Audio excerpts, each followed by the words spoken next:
जय श्री कृष्ण। मित्रों, आपका स्वागत है। आप सभी को भाई बहन के अटूट प्यार और विश्वास के त्योहार रक्षाबंधन की हार्दिक शुभकामनाएं। जैसा कि हम सभी जानते हैं कि सावन माह भगवान शिव जी की भक्ति का माह माना जाता है। इस माह में शिव भक्त भगवान शिव जी पर जल अर्पित करते हैं और अपने सभी मनोरथ सिद्ध करते हैं। इस पवित्र माह में पूरा संसार शिवमय हो जाता है और इसके साथ ही श्रावण मास की पूर्णिमा के दिन रक्षाबंधन का उत्सव भी मनाया जाता है। इस दिन बहनें अपने भाइयों की कलाई पर लाल और सुनहरे धागों से बनी राखी बांधती है। इस बहुमूल्य उपहार के बदले में भाई अपनी बहनों की जीवन भर रक्षा करने का वादा करते हैं और उन्हें उपहार देते हैं। मित्रों, क्या आप जानते हैं कि रक्षाबंधन का पर्व कैसे शुरू हुआ था?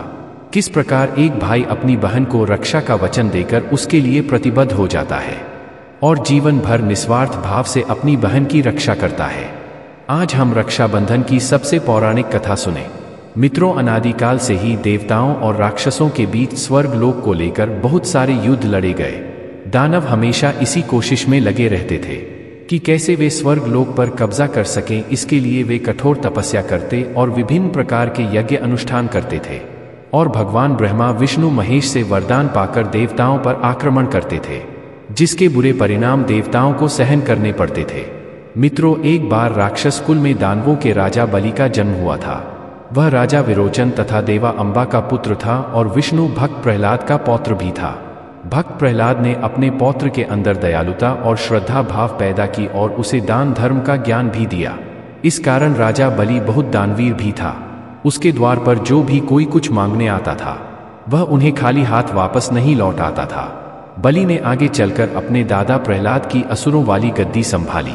मित्रों, राजा बलि भगवान शिव जी का परम भक्त था। उसने शिव जी को प्रसन्न करके अनेक सिद्धियां प्राप्त कर ली थी।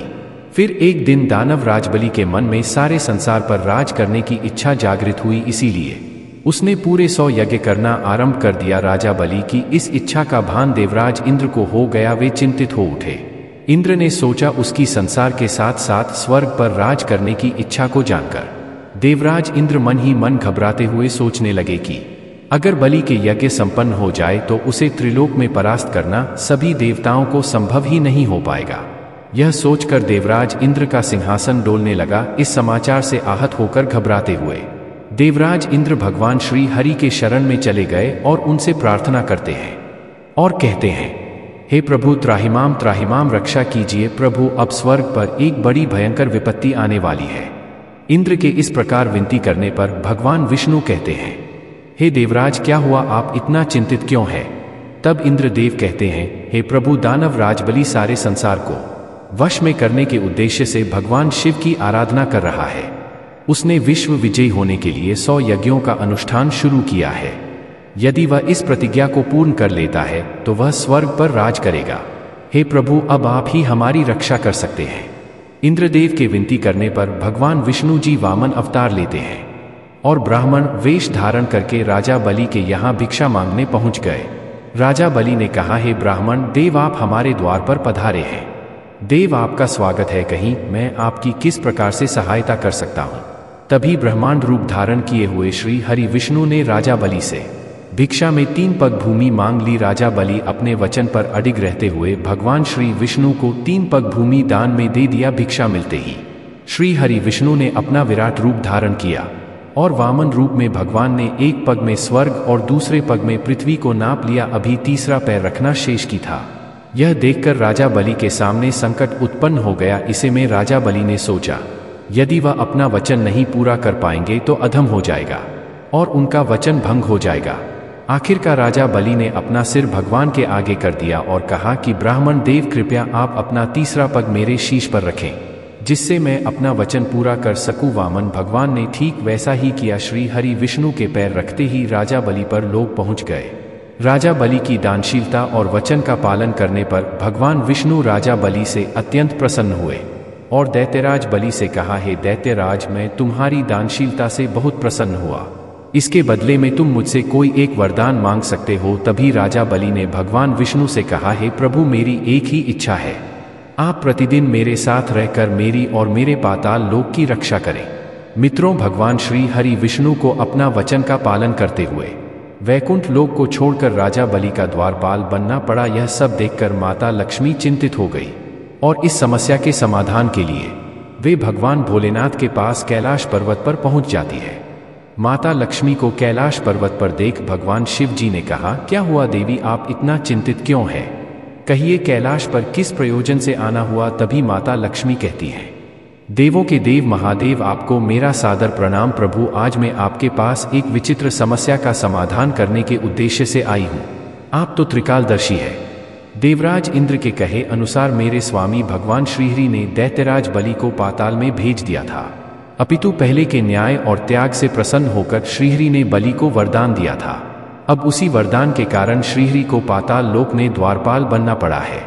हे प्रभु, ने उनकी मुक्ति की कामना चाहती हूँ, कृपा करें और आप मुझे मार्गदर्शन करें। मित्रों, माता लक्ष्मी की यह बात सुनकर भगवान भोलेनाथ ने कहा, हे देवी, दैत्यराज बलि बहुत ही दयालु और वचनबद्ध पुरुष है। तुम पाताल लोक में एक कन्या का रूप धारण करके जाना और दैत्यराज बलि को किसी बंधन में बांध लेना, तभी आप प्रभु विष्णु को वापस बुला सकती हो। यह सुनकर माता लक्ष्मी भगवान शिव जी को धन्यवाद करती है और कैलाश पर्वत से प्रस्थान करने लगती है। तभी भगवान शिव जी माता लक्ष्मी से कहते हैं, हे देवी लक्ष्मी, मैं तुम्हारी सहायता हेतु अपने नाग वासुकी को आपके साथ जाने का आदेश देता हूँ। मित्रों, माता लक्ष्मी नाग वासुकी के साथ पाताल लोक पहुँचती है और वहां पहुंचकर एक कन्या का रूप धारण करती है। वे राजा बलि के पास पहुंचकर दैत्यराज बलि से मदद के लिए निवेदन करती है। तभी माता लक्ष्मी के साथ में आए हुए नाग वासुकी रक्षा सूत्र में बदल जाते हैं। कन्या का रूप धारण किए हुए माता लक्ष्मी के इस प्रकार निवेदन करने पर राजा बलि उस कन्या की सहायता करते हैं। तभी माता लक्ष्मी राजा बलि की कलाई में रक्षा सूत्र बांध देती है। इस उपहार के बदले राजा बलि माता लक्ष्मी को वचन देते हैं कि वह सदैव उनकी रक्षा करेंगे और उनकी सभी इच्छा पूर्ण करेंगे। यह सुनकर माता लक्ष्मी अपने वास्तविक स्वरूप में आ जाती है और दैत्यराज बलि से उपहार स्वरूप भगवान श्री हरि विष्णु को मांग लेती है। मित्रों, माता लक्ष्मी और भगवान विष्णु को अपने सम्मुख देखकर दैत्यराज बलि अत्यंत प्रसन्न होता है और कहता है, हे देवी लक्ष्मी, मेरा यह परम सौभाग्य है कि आप मेरी बहन बन चुकी है।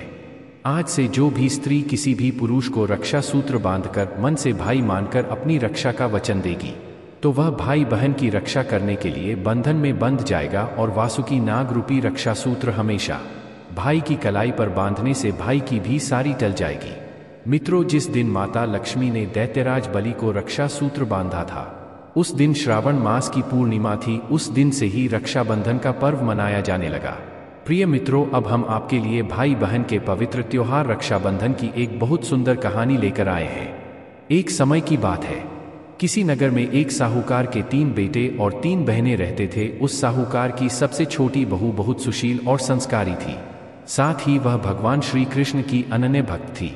हर साल की तरह सावन के महीने में साहूकार की बड़ी दोनों बहनें रक्षाबंधन के त्योहार पर अपने अपने पीहर जाने की तैयारी करने लगी। इसलिए सुबह जल्दी उठकर घर का सारा काम करने लगे।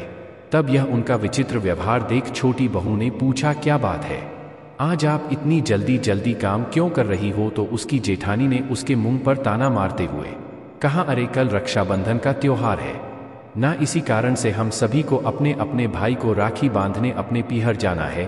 तेरा तो कोई भाई नहीं है, तो क्या जाने रक्षाबंधन के त्योहार का महत्व चल जाए। अब घर के बाकी बचे काम कर लें। मित्रों, अपनी जेठानी का ऐसा बर्ताव और उसकी यह बात छोटी बहू को बहुत बुरी लगी और वह भगवान श्री कृष्ण की प्रतिमा के समक्ष खड़ी होकर खूब रोई और बोली, हे प्रभु, यदि मेरा भी कोई भाई होता तो आज मैं भी अपने पीहर चाहती। आप ही इस जगत के पालनहार हैं प्रभु। इतना कहकर वह शांत हो अपने बाकी काम करने लग जाती है। फिर अगले दिन रक्षाबंधन का त्योहार था। तभी अचानक सुबह सुबह उसके घर उसके दूर के रिश्ते का एक भाई आया और आकर साहूकार से बोला, नमस्ते जी, यह मेरी बहन है। मैं के दूर के रिश्ते का भाई और इसे रक्षाबंधन के त्योहार पर अपने साथ अपने घर ले जाने आया हूँ। तब साहूकार का बेटा बोला है, लेकिन इसका तो कोई भाई नहीं है, आप कौन हैं? तब उसी अनजान भाई के समझाने पर साहूकार और उसका बेटा मान गया और छोटी बहू को उसके साथ भेजने को तैयार हो गया। परंतु छोटी बहू के पति के मन में कुछ शंकाएं थी। वह बोला, आप इसे ले तो जाइए, परंतु इसे वापस लेने में खुद आऊंगा। ऐसा कहकर उन्होंने छोटी बहू को उसके भाई के साथ रवाना रहा। फिर रास्ते में चलते चलते छोटी बहू ने अपने भाई से कहा, भैया तो आप इतने सालों तक कहा कि पहले मुझसे रक्षा बंधन पर कभी राखी बंधवाने क्यों नहीं आई। तो उसका भाई बोला, बहन मैं 7 समुंदर पार प्रदेश में कमाने गया था और काम के लिए वहीं रहने जाना पड़ता है। अब यह दोनों अपने घर पहुंचे तो घर में भाभी ने अपनी ननद का स्वागत किया, खूब आवभगत करें। फिर उन्होंने रक्षाबंधन का त्योहार मनाया। ऐसे ही हंसी खुशी से समय बीतता गया। फिर एक दिन छोटी बहू का पति उसे लेने उसके घर आया। महल जैसा घर और ऐशो आराम देखकर वह चकित रह गया। तब छोटी बहू के भाई और भाभी ने उसकी खूब आवभगत करी। अगले दिन सुबह सुबह भाई और भाभी ने उसे उसके घर के लिए रवाना किया और विदा करते समय उसे खूब सोना चांदी हीरे जवाहरात नए नए वस्त्र आदि भेंट में दिए और छोटी बहू अपने पति के साथ वापस निकल पड़ी। तब थोड़ी ही दूर जाने पर अचानक छोटी बहू का पति बोला, अरे भाग्यवान, मैं गलती से अपना कुर्ता वही भूल आया। तब वह बोली, कोई बात नहीं, आपका है तो पुराना था और आज आपने कितनी ही अच्छे कपड़े पहने हैं। इतनी दूर वापस जाएंगे तो घर हमें पहुंचते पहुंचते अंधेरा हो जाएगा। लेकिन उसका पति कहने लगा, नहीं, मैं वापस जाकर अपना कुर्ता ले ही आता हूं। ऐसा कहकर वह दोनों उसके भाई के घर के लिए वापस रवाना हुए। जैसे ही भाई के घर के पास पहुंचे तो वहां उन्होंने देखा कि भाई के महलनुमा घर की जगह एक पीपल का बड़ा सा पेड़ है और उस पेड़ पर छोटी बहू के पति का पुराना कुर्ता टंगा है। यह देखकर वह बहुत नाराज हुआ और अपनी पत्नी से आश्चर्यचकित होकर बोला, अरे देखो, यह महल तो काला जादू। बताओ कौन था वह जो तेरा भाई बनकर तुझे यहाँ लेकर आया था? मुझे तो शुरू से ही शक था, इसीलिए मैं तुझे लेने आया था। बता वह अनजान व्यक्ति कौन था? वह ऐसा कहकर अपनी पत्नी को डांटता रहा और जब उसकी पत्नी कुछ भी बताने में असमर्थ रही तब उसका पति क्रोध से भरकर वह छोटी बहू को मारने लगा। इतने में ही तेज प्रकाश के साथ भगवान श्री कृष्ण वहां स्वयं प्रकट हुए और बोले, मत मारो इसे, यह मेरी बहन है। हर साल रक्षाबंधन के त्योहार पर यह मुझे राखी बांधती आई है और अब मैंने इसका भाई होने का फर्ज निभाया है। आपकी पत्नी को मैंने अपनी बहन माना है, इसीलिए आज से आप इनकी रक्षा करें और हर सुख प्रदान करें। आज से हमेशा के लिए मैं आपके घर में वास करूंगा। मित्रों, अपने सामने समक्ष स्वयं भगवान श्री कृष्ण को देख छोटी बहू और उसका पति हाथ जोड़कर श्री कृष्ण के चरणों में गिर गए। तब श्री कृष्ण उन्हें शुभ आशीर्वाद देते हुए अंतर्ध्यान हो जाते हैं। प्रिय दर्शकों, आपको यह कथा कैसी लगी कमेंट करके अवश्य बताएं। जानकारी अच्छी लगी तो वीडियो को लाइक जरूर करें और कमेंट में जय श्री कृष्ण अवश्य लिखें। साथ ही चैनल को सब्सक्राइब करें ताकि ऐसी ही आध्यात्मिक जानकारी आपको प्राप्त हो सके। आप सभी का धन्यवाद। जय श्री कृष्ण।